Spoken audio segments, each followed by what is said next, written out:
Okay, so I'm pretty sure that what I'm going to talk about is going to piss off some people. And I'm pretty sure that what I'm going to say is going to be slightly controversial. And I'm going to talk about somebody who is very divisive, it seems, in the popular discourse these days. And I'm going to make my claim that there is somewhat of a witch hunt going on right now, which is truly deplorable. This summer I got acquainted with a thinker by the name of Jordan Peterson. So I want to talk about the Peterson cult. And yes, he's a genuine cult figure. But he's also a serious thinker, which is something that people, when they become media stars or get instrumentalized by various shady groups, forget. He's Canadian, and he's from the northern Alberta. He's sort of a gentleman cowboy type. He's also a Harvard psychologist, and he wrote a book called Maps of Meaning in 1999. And recently he's been accused of thought crime. The people who are accusing them, I would say that none of them have actually read his books. They've seen short videos, 10 minutes long, 5 minutes long. They've seen various attacks on him, various memes, And most of his critics, I think, misunderstand him in some kind of a way. So I would like to set the record straight. So his book, Maps of Meanings, is a very rich, complex, important book. I would say it's a book that's written in blood, so to speak. It's that's what Nietzsche, in Nietzsche's words, it has the real power. It has real power in it, and it has the power of an individual grappling in a deep and sincere way with the truth. It's not easy reading, and actually its complexity kind of surprised me because Peterson is such a fluid talker, but the book isn't fluid at all. There seems to be a big gap between his, let's say, his serious work as a writer and a psychologist and his public persona as a kind of free speech advocate, and for some weird reason he's associated with the right. Anyway, it's very strange to me that someone with his obvious gravitas as a thinker would become such a star, first of all, and also be not discussed in the mainstream media except through rather insulting caricatures. Usually he's called a neo-Nazi, which is the best kind of unimaginative ideological insult that anybody seems to be able to come up with. That's the way it is these days in these strange times. If you can't fit somebody into your nice ideological box, or if somebody is too forthright, straightforward, not obscure and jargon-ridden enough, you kind of ignore them, or you demonize them, or you call them inflammatory names like Nazi or other such nonsense. And so Peterson is not a Nazi or a neo-Nazi, and he's not even really right-wing in my view. He seems to me to be a very deeply compassionate, intelligent, and tender-hearted person. He's closer to a sort of George Orwell. He's a critique of ideology and totalitarianism and political correctness and all of that. 20 years ago, he would be something left of center.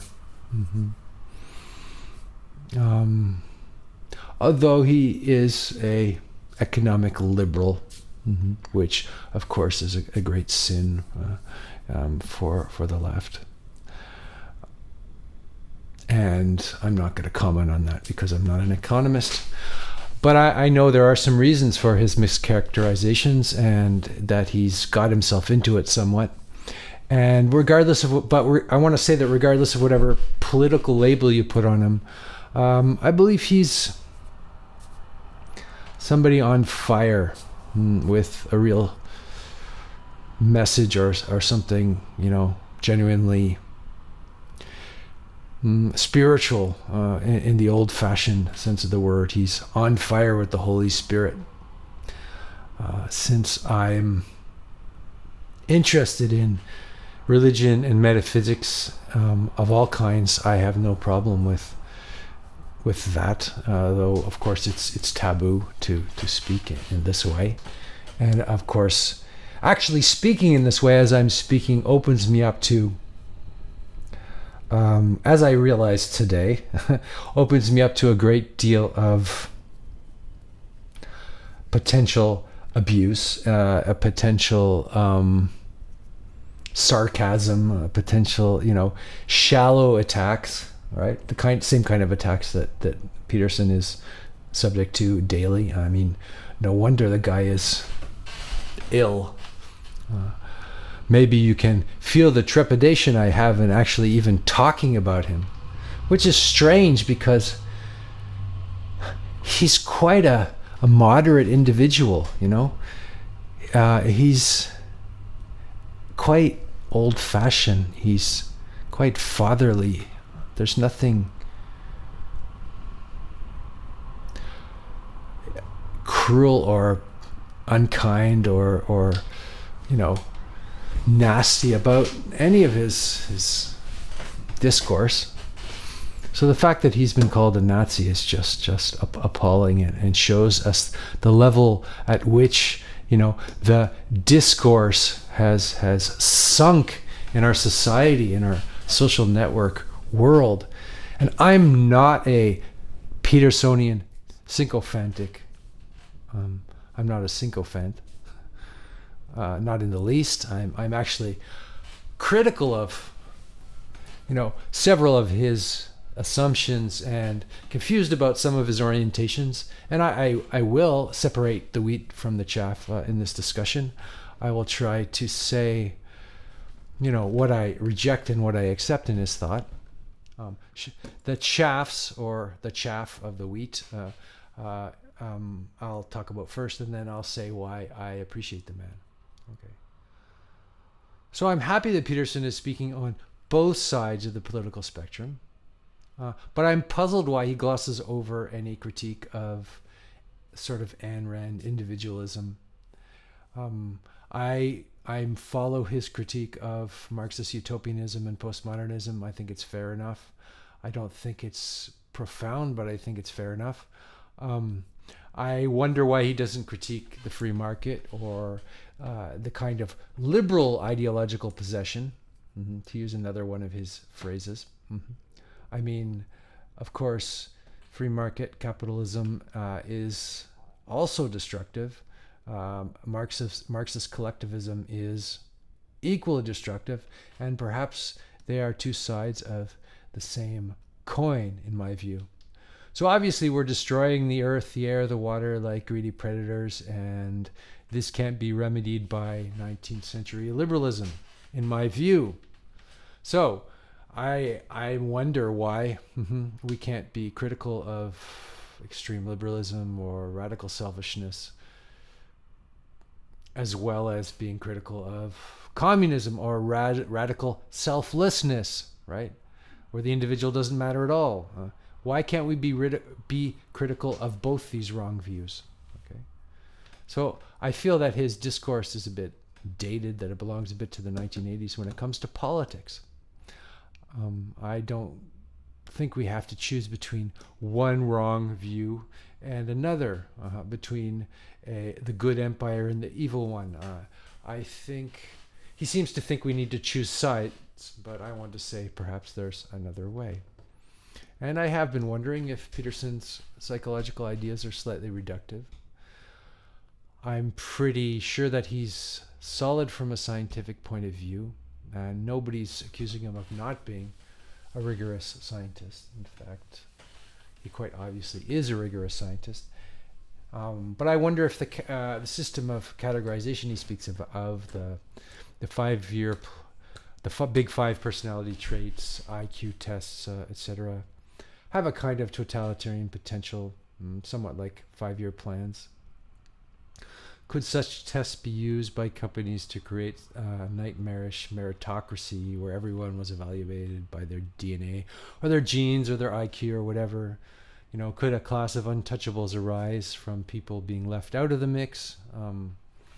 I think there is some virtue to the left, which he does actually acknowledge, even as a vociferous critique of Marxist materialism, dialectics, which I am also. The virtue of the left is to expand the net of care and compassion to the widest group of people possible, and that is a good thing. And finally, while I find no evidence of bigotry in Peterson's thinking, I wonder why he's being propped up by people who are so irrationally opposed to gay marriage, so ardently. I don't get it. I don't get the alt-right movement. I don't think he's a part of it. I think he's actually critiqued it, but I think he has a lot of fans who are apparently alt-right.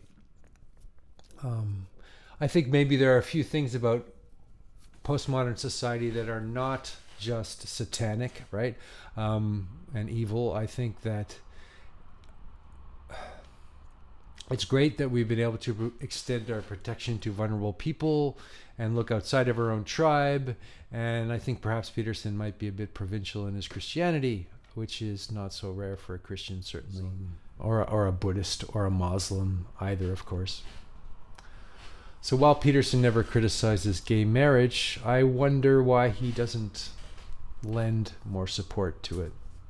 Is he worried about offending his more traditional fans? Is he in bed with some of the wrong people, despite a kind of goodwill and desire to dialogue with everybody?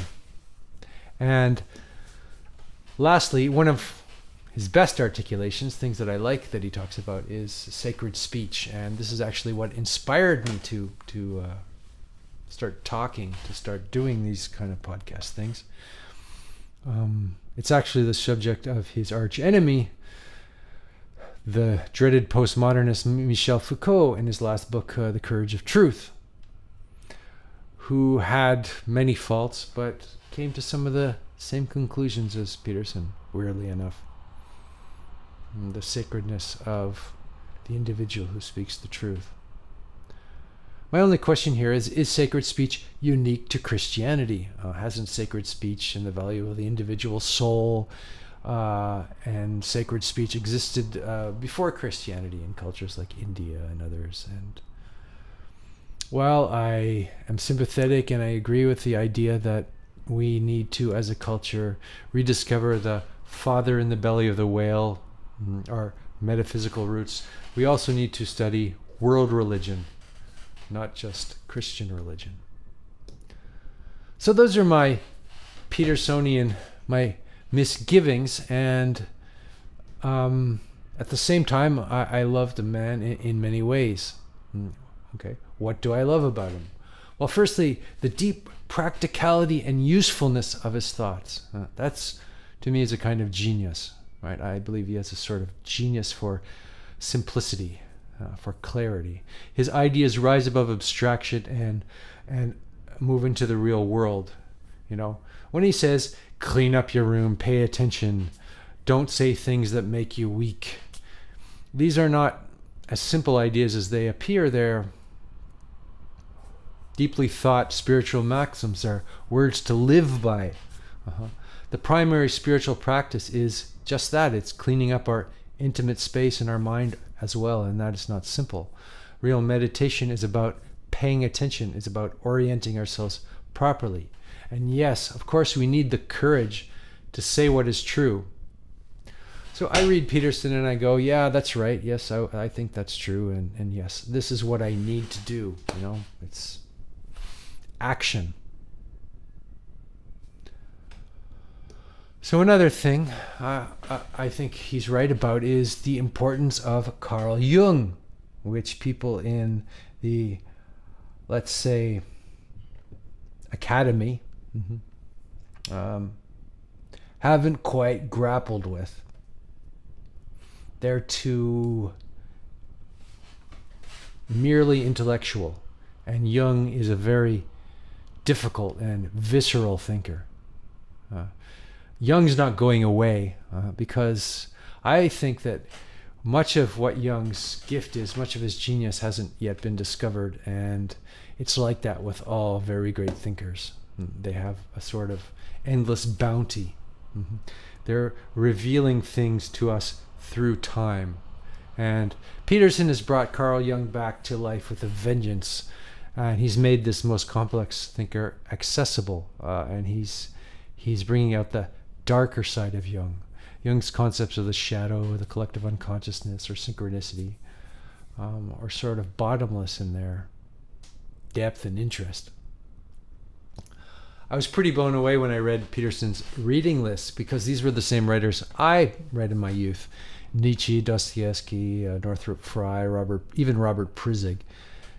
He's right to say we should read writers who wound us in some way, who traumatize us, who we can never recover from, who reorient our entire existence. And I think for many people, Peterson is just that.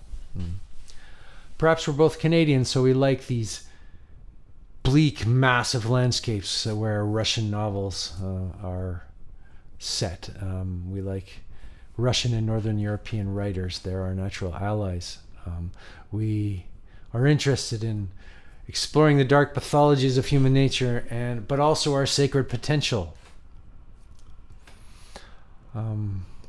Dostoevsky is a writer that hasn't been surpassed in some sense. So is Nietzsche.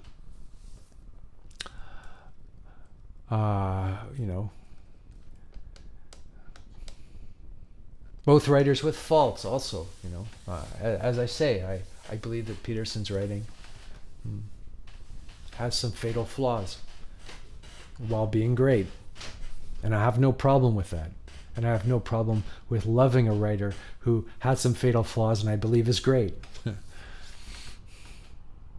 So he's missing some people from his reading list, like Rilke and Blake and maybe René Guénon and George Gurdjieff and Buddhists like Chogyam Trungpa. But that's forgivable.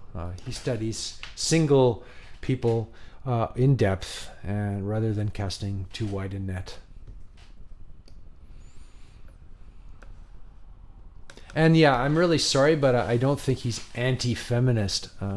I think he's a critique of a certain kind of pathological feminism. I'm sure he supports the civil rights and gains of women, and I think he's simply opposed to the cliched hatred and repression of the horrible man. I suspect that he represents the resurgence of the kind of male principle which has been so maligned lately. Yes, I know this view will make everybody hysterical because, it's the most taboo thing in the world, right? You're to critique any form of feminism, right? But not all feminism is pure. So the good, the strong, the rational, the noble man, is, not in fashion these days. He's kind of a dinosaur. He's a thing of the past. He's a subject for scorn. So we can just look at the election of this pussy-grabbing President Donald Trump and see how repressing the good father or the good man or the dignified man leads to its sort of demonic caricature. So I think Peterson's only against this kind of self-defeating, man-hating feminism. Today's men, have a lot of problems, they're addicted to porn and video games. They're losing out to women in education and work. They're filling up the prisons and the lunatic asylums. They clean our garbage and our sewage systems. They run the corporate world, and who the hell would want to do that? Young men are hungry for Peterson's message of responsibility. They find a lot of resonance there. We need men to manifest the good, the true, the beautiful. We need to celebrate men and not just women. We need to celebrate women as well. Complaining about the patriarch all day long, it's tiresome. It has no force behind it. Yeah. I just think Peterson wants to present a balanced picture of the sexes, that's all. And I suspect that Peterson's enemies are full of daddy issues, and they have a problem with capable, assertive, strong men. Okay, and as to the charge that he's the enemy of vulnerable groups, give me a scrap of evidence of a single hateful word he's spoken against any transgender person or any black person or any woman. I haven't found a single one. So calling him a Nazi is grotesque. I believe that he speaks to people with a kind of respect, and he speaks to them as individuals, not as groups. So the issue is compelled speech, okay? The government should not be able to tell us what language to use. It's a civil rights issue. Obviously. Why can't people understand that? I mean, I don't think that Peterson has a racist bone in his body. I think he actually is an advocate for immigrants and people who need a lift up. That's the sense I get. And he's actually helped a lot of people in his self-authoring program greatly, I believe. He always addresses people as individuals, and that's the way we should address each other, soul to soul, person to person. Enough of this labeling, these political labels. Are we sick of them already? I mean, to me, he attacks ideologies, right? Not people. And, he attacks them sometimes fiercely, but I've never seen him behave in a way that isn't with a bit of grace and dignity. Even in the most grotesque circus situations, even when people are after his scalp, which they seem to be at the moment. So he's right to say that the remedy for ideological possession is mythology, poetics, metaphysics, studying religion. Find the dead father that's swallowed up by the whale.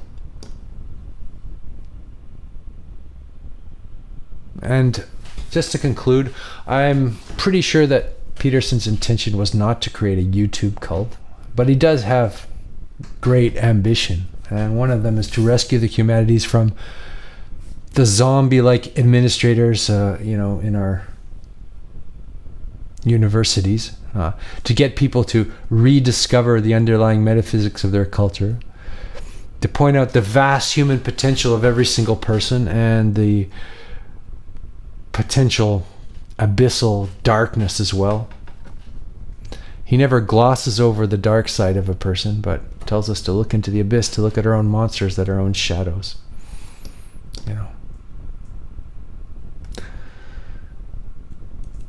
There's a kind of danger, of course, of blind adoration of this sort of paternal figure, of unthinkingly parroting his ideas, of political instrumentalization by right-wingers. But I believe his thoughts are based on the values of deep critical thinking, deep humanism, and that goes beyond left-right dualities. People with charisma can be dangerous, and yes, we should question their motives.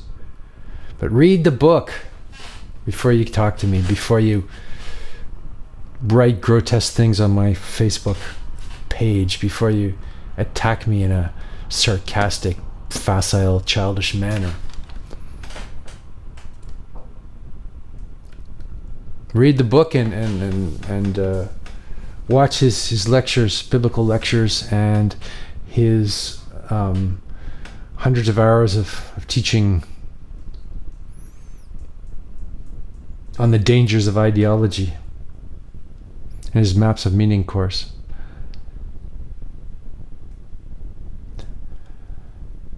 So he's not perfect. He's wrong about a lot of things. But in the balance, I'd say he's got a somewhat of a saintly quality. And what happens to saintly people? They're called out as being the corrupters of youth. People are putting up posters in his neighborhood where his family lives, calling him a Nazi. It's unbelievable, you know. I worry for the safety of his person. I mean, there is this mob, you know, growing everywhere, full of confused ideology. So, and I wouldn't be a genuine Petersonian if I didn't dialogue with the areas of his thinking that puzzle me, that confuse me, that I disagree with. But whatever. I mean, as I was saying, I live in France, and I believe that French people still can disagree with each other, can sit around a table and drink wine and eat food, and they can still appreciate each other on a sensual level, you know. They're not going to cast someone into the fire because they don't agree with their politics, you know. There's still some spectrum of humanity here, which, you know, I worry about the American continent and how people are there. Or actually, I worry about the whole world.